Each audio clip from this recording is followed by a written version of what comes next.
नमस्ते फ्रेंड्स, मैं सोहम बेरा, कंसल्टेंट ऑप्टोमेट्रिस्ट। एक्चुअली देखिए, मैं बहुत दिनों के बाद फिर कोई डिजीज़ को लेके बात करने वाला हूँ मेरे चैनल में। एक्चुअली मैंने चैनल स्टार्ट ही किया था आई केयर लेके, और आई के related problem, sugar, diabetes, pressure, ऐसे। मगर मैंने देखा कि ज़्यादातर लोग जो होता है वीडियो देखते ही नहीं है, तो वो लोग क्या करते हैं कि स्टार्ट किया और कोई क्वेश्चन कर दिया। तो इस वीडियो में भी ऐसा ही होगा कि अगर आप बिना देखे कोई क्वेश्चन करेंगे तो कोई रिस्पॉन्स आपको नहीं मिलेगा। अगर आप देखने के बाद आपको उसके बाद भी कुछ क्वेश्चन है, डेफिनेटली आपको मैं आंसर दूंगा। तो पहले मैं बताऊंगा कि आप लोग जो फिलहाल मेरे चैनल को फॉलो कर रहे थे, तो आप लोग देख रहे थे कि मैं थोड़ा ट्रैवल ब्लॉग बना रहा था, क्योंकि देखिए ट्रैवलिंग भी मेरा एक पैशन है। तो सिर्फ आई छोड़ के थोड़ा कुछ एंटरटेनमेंट भी होना चाहिए था, इसके वजह से मैं ये कर रहा था। और एक्चुअली इस सिचुएशन में हम लोग ज़्यादातर बाहर नहीं निकल पा रहे, तो मैं बाहर निकल रहा था क्योंकि ट्रैवलिंग पसंद है। तो मैंने सोचा कि मेरा जो व्यूअर्स है, मेरा जो सब्सक्राइबर है, उनको थोड़ा मतलब इससे भी थोड़ा हल्का होना दिया जाए, क्योंकि इस पोस्ट एरिया में कोविड के सिचुएशन के बाद ज़्यादातर हम लोग घर में ही बैठे हुए हैं और हम लोग एक डिप्रेस सिचुएशन में जा रहे हैं। तो डिजीज़ लेके फिर ज़्यादा डिप्रेस नहीं करना था। तो फिलहाल आज हम लोग जो बात करेंगे वो है एक नया प्रॉब्लम, जो म्यूकोरमाइकोसिस। एक्चुअली अभी चेंबर में हम लोग जो बैठे रहते हैं, बहुत सारे पेशेंट आता है सिंपल आई इन्फेक्शन को लेके, मगर वो लोग बहुत डर के आते हैं, सर मेरा ऐसा कुछ ब्लैक फंगस वगैरह कुछ तो नहीं हुआ है। तो मैं इसके लिए इतना डिटेल्स में नहीं बताऊंगा, क्योंकि देखिए आप लोगों को डॉक्टर या कोई क्लिनिकल स्पेशलिस्ट बनाना नहीं है, मगर जो अफवाह चल रहा है आपको डिटेल्स जानना है एक्चुअली क्या है। तो मैं पहले पूछूंगा म्यूकोरमाइकोसिस एक्चुअली है क्या। म्यूकोरमाइकोसिस कोई वायरल, कोई बैक्टीरियल डिजीज नहीं है, ये एक फंगल डिजीज है। और ऐसा नहीं है कि एक कोविड सिचुएशन के बाद ही उभर के आया है, कोविड के स्ट्रेन की तरह नहीं, ये पहले भी था, मगर कुछ प्रॉब्लम की वजह से अभी इंडिया में ये थोड़ा ज़्यादा हो रहा है। क्योंकि फर्स्ट प्रॉब्लम जो है, देखिए पहले तो मैं बहुत सारे पेशेंट को मेरा पर्सनली मैं जानता हूँ जिन लोगों ने कोविड पॉजिटिव हुआ था, उन्होंने कोई डॉक्टर को दिखाया नहीं, उन्होंने सिर्फ कोविड के जैसे प्रोटोकॉल चलता है, अगर आपको कोविड पॉजिटिव है तो आपको फीवर है तो पैरासीटामोल लेना होगा, आपको एजिथ्रोमाइसिन की कोर्स करना है, उसके बाद डॉक्सीसाइक्लिन और लैक्टिक एसिड बैसिलस के एंटीबायोटिक की कोर्स करना है, उसके बाद आपको एंटीवायरल आइवरमेक्टिन लेना है, कोई कफ सिरप लीजिए, तो धीरे धीरे आप ठीक हो जाओगे।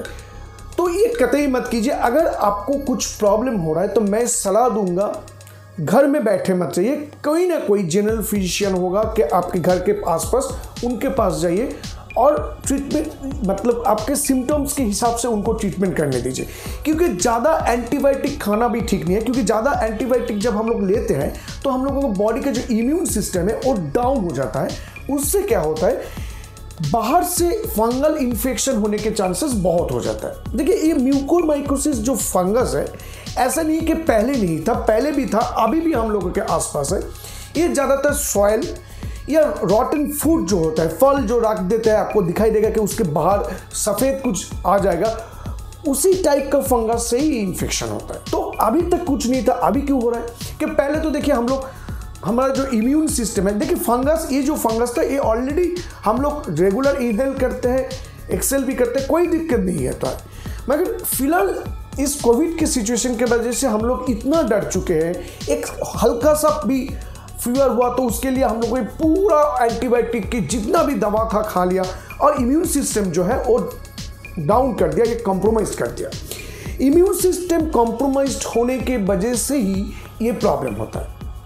तो आपको एग्जैक्टली क्या करना है, पहले तो बताया था कि अगर आपको कुछ फीवर हो रहा है, कुछ कफ हो रहा है, तो घर में ट्रीटमेंट मत कीजिए, प्लीज़ जाइए किसी ना किसी कंसल्टेंट जनरल फिजिशियन के साथ कंसल्ट कीजिए। एक है फास्ट। सेकंड थिंग है कि अभी जो है ना रॉटन फूड जो है, लग रहा है कि छोड़ो फंगस वगैरह कुछ हो गया, ज़्यादातर रोटी में भी होता है, ये सब अगर आपको दिखाई दे रहा है तो इसको मत खाइए, फेंक दीजिए।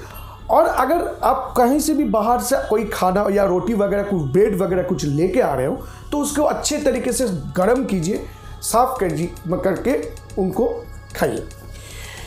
थर्ड थिंग क्या है, जो ये सभी को नहीं हो रहा है, जो लोग ज़्यादातर सोचिए कि इम्यूनो सप्रेसिव है, मतलब जिन लोगों को HIV और एड्स है, जिन लोगों को कैंसर है, जिन लोगों को केमोथेरेपी चल रहा है, जो लोग डायबिटिक है, डायबिटिक लेके कोई प्रॉब्लम नहीं है मगर अनट्रीटेड डायबिटिक है, इस सिचुएशन में मैं जितना भी पेशेंट को देख चुका हूँ अभी तक, उन्होंने लास्ट कोविड के आगे से, मतलब 2019 के लास्ट के तरफ शायद चेकअप किया था, उसके बाद उन्होंने चेकअप ही नहीं किया, सिर्फ दवाई खाते जा रहे। मगर प्रॉब्लम क्या हुआ, पहले तो हम लोग ज़्यादातर आउटडोर वर्क करते थे, बाहर जाते थे, घूमते, अभी तो ये नहीं हो रहा है। तो शायद वो जो दवा है वो अभी काम नहीं कर रहा, मगर वो लोग बाहर नहीं निकलना चाह रहे। ये बहुत ही बड़ा रिस्क है। अगर आपका डायबिटीज़ है, अगर कोई भी इलनेस है, तो आपको तुरंत उसको चेकअप में रहना चाहिए जैसे बताया गया है।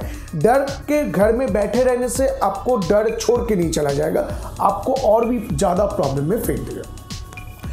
और आई के लिए बताऊंगा कि किसी भी तरह आप लोगों को अगर आई की कुछ इन्फेक्शन हो रहा है, इसका मतलब नहीं है कि म्यूकोरमाइकोसिस हुआ है। अगर कुछ इन्फेक्शन हो रहा है, बैठे रह के यहाँ पे क्वेश्चन मत कीजिए। आपके आसपास अगर हो सके कोई भी कंसल्टेंट है, उनके पास जाइए, उनके पास जाके ट्रीटमेंट उनको दिखाइए और उनके हिसाब से चलिए। और एक कारण से म्यूकोरमाइकोसिस हो रहा है, ये बोलने में खराब लग रहा है, मगर अगर आप लोग जर्नल देखेंगे, पढ़ेंगे तब मालूम होगा। ज़्यादातर अगर आपको कोविड है, अगर आपका ऑक्सीजन सैचुरेशन लेवल 90 के नीचे नहीं आ रहा है, तो आपको कोई स्टेरॉइड लेने की कोई ज़रूरत ही नहीं है। मगर हम लोगों ने देखा है बहुत सारे कंसल्टेंट स्पेशलिस्ट को के सोचिए ऑक्सीजन सैचुरेशन लेवल 99, 98 भी है, उसके बाद भी उन्होंने डेक्सामेथासोन या ऐसा कुछ स्टेरॉइड दिया है। स्टेरॉइड जो होता है, अभी ये जो म्यूकोरमाइकोसिस ब्लैक फंगस जो आ रहा है, ये ज़्यादातर स्टेरॉइड रिस्पॉन्सिव केसेस में ही आ रहा है, ज़्यादातर डायबिटिक अनट्रीटेड केसेस में भी आ रहा है, ज़्यादातर कैंसर पेशेंट जो लोग केमोथेरेपी के अंडर है उनके केसेस में आ रहा है।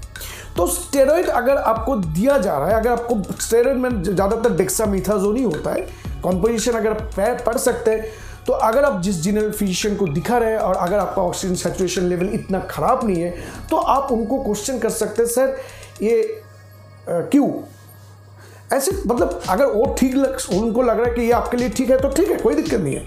मगर आपको अगर कुछ क्वेरीज है तो आप क्वेरीज कर सकते हैं, इसमें कोई दिक्कत नहीं है। मगर बिना दिखाए, ज़्यादातर तो दिखाते ही नहीं है। किसी को, मेरा कोई रिलेटिव गया था, उसको भी स्टेरॉइड दिया था, उसका प्रेस्क्रिप्शन ले लिया, मैंने भी स्टेरॉइड चालू कर दिया, ये कतई मत कीजिए।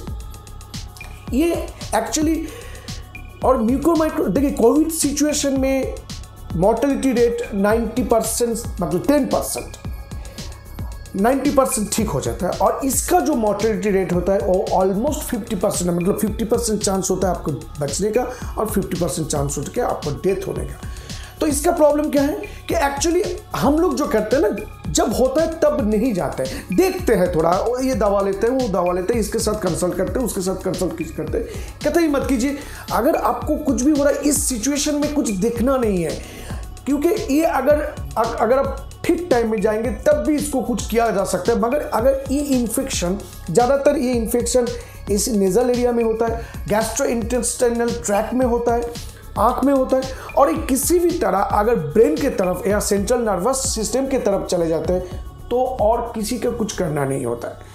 और इसका जो नॉर्मल ट्रीटमेंट है, अगर आप पहले ही चले जाते हैं तो सिर्फ कुछ एंटी फंगल, इंट्रावेनस और ओरल मेडिकेशन से आप शायद ठीक हो सकते हैं। और अगर ये थोड़ा ज़्यादा स्प्रेड हो गया तो वो जो खराब टिश्यू है उसको सर्जरी करके हटा देना होता है, उसके आसपास को भी, क्योंकि ये इसी तरह पूरा बॉडी में फैल जाता है और डेथ होने के चांसेस ज़्यादा रह जाता है। इसलिए आपने शायद देखा होगा बहुत सारे पेशेंट का आँख को यहाँ से पूरा निकालना पड़ा, जॉ में अगर स्प्रेड हो गया तो उसको भी निकालना पड़ा, क्योंकि इसी तरह ही उसको ठीक किया जा सकता है। और ये जो सारे केस हैं, अगर आप लोग ढूंढेंगे, जानेंगे, तो आप लोगों को मालूम होगा कि ये बहुत देर करके आ चुके हैं। तो इसको लेके इतना टेंशन करना नहीं है। आप लोगों को सिर्फ इस सिचुएशन में जो करना है कि बाहर से अगर कुछ फूड्स वगैरह लेके आ रहे हैं तो उसको अच्छी तरीके से साफ़ कीजिए, खाना अच्छी तरीके से खाइए। और एक जो प्रॉब्लम है, एक्चुअली हम लोग अभी मास्क यूज़ कर रहे हैं, मगर उसको ठीक ठाक सैनिटाइजेशन या मास्क को चेंज नहीं कर रहे। ज़्यादातर मास्क जो पहनने का टाइम है वो 6 घंटा है। मैं बताऊंगा कि 6 आवर्स से ज़्यादा हम लोग 12-14 घंटे भी पहनते हैं। देखिए अगर 6 घंटे से भी 1-2 घंटा ज़्यादा हुआ तो कोई दिक्कत, मगर ज़्यादा टाइम हो रहा है तो क्या होगा, अब हम लोग जो एक्सेल कर रहे हैं ना, तो वो मास्क जो हो रहा है वो भीग जा रहा है, और जहाँ पे मॉइस्चर ज़्यादा होगा वहाँ पे उस फंगस आने की चांसेस और इन्फेक्शन होने के चांसेस ज़्यादा होता है, क्योंकि फंगस जो होता है वो नोज से ही अंदर की तरफ जाता है। तो मास्क अगर आप यूज़ कर रहे हैं, अगर आप ज़्यादा बाहर में 12 घंटा या 13 घंटा या 14 घंटा आपको मास्क लगाना पड़ रहा है, तो प्लीज़ आप 2-3 मास्क यूज़ कीजिए। जिसको यूज़ करना हो गया उसको, अगर वो रीयूजेबल है तो उसको अलग पॉलिथीन में डाल के रखिए, फिर 6-7 घंटे बाद उसको भी खोल लीजिए। उसके बाद घर में जाकर उसको अच्छी तरीके से साफ़ करके उसके बाद उसको पहनिए, क्योंकि ये जो फंगस होता है, ये जो जहाँ पे वेट वेदर होता है, और ये जो फंगस है ये गर्मी या बारिश में ही ज़्यादा होगा। और ये केस इंडिया में इस वजह से है कि क्योंकि अभी हम लोगों के पास बहुत सारे डायबिटीज़ पेशेंट है और हम लोग इसको ध्यान ही नहीं देते, ये अनट्रीटेड होता है। अगर किसी का डायबिटीज़ ज़्यादा है तो मैं बोलूँगा डेफिनेटली आपका आसपास कोई डायबिटोलॉजिस्ट और एंडोक्राइनोलॉजिस्ट के पास जाइए। अगर वो आपको इंसुलिन बोल रहे हैं लेने के लिए, लीजिए, मगर डायबिटीज़ को कंट्रोल कीजिए, क्योंकि डायबिटीज़ अगर कंट्रोल में नहीं रहेगा तो आपका इम्यूनिटी बहुत ही डाउन हो चुका होगा। तो फ्रेंड्स, मैंने शायद इसको इतना कॉम्प्लिकेटेड नहीं किया था, क्योंकि ये सिर्फ जानकारी नॉर्मली देना था, मैंने दे दिया। इससे बाद भी अगर इसके लिए और भी आप लोगों को जानकारी चाहिए तो कमेंट बॉक्स में लिखिए, मैं डेफिनेटली आपको आंसर देने वाला हूँ। मगर वीडियो पूरा देखने के बाद अगर ऐसा कुछ लग रहा है कि जब आप क्वेश्चन कर रहे हैं वो मैं ऑलरेडी वीडियो में बता चुका हूँ, तो मैं कभी आपको उत्तर देने वाला नहीं हूँ। तो पहले बताऊँगा कि मास्क पहनिए, घर के बाहर निकल रहे हैं या घर में अगर कहीं पे भी जा रहे हैं, मास्क मत खोलिए, हाथ धोइए, मास्क को पर 6 आवर्स आप चेंज करते रहिए, और थोड़ा सावधानी बरतिए। अगर ज़रूरत ना हुआ तो बाहर जाने की कोई ज़रूरत नहीं है, घर में रहिए, सभी को सेफ रखिए। अगर हम लोग मास्क ठीक ठाक यूज़ करते थे तो मेरे ख्याल से शायद दूसरा बार लॉकडाउन करने की नौबत शायद कम होता था, मगर हम लोगों ने फर्स्ट बार के तरफ लॉकडाउन खत्म हो गया, हम लोगों ने भी सोचा कि केस कम हो गया तो और क्या होगा, हम लोगों को भी मास्क पहनना छोड़ दिया। तो please stay safe, stay healthy, stay in your home. नमस्कार।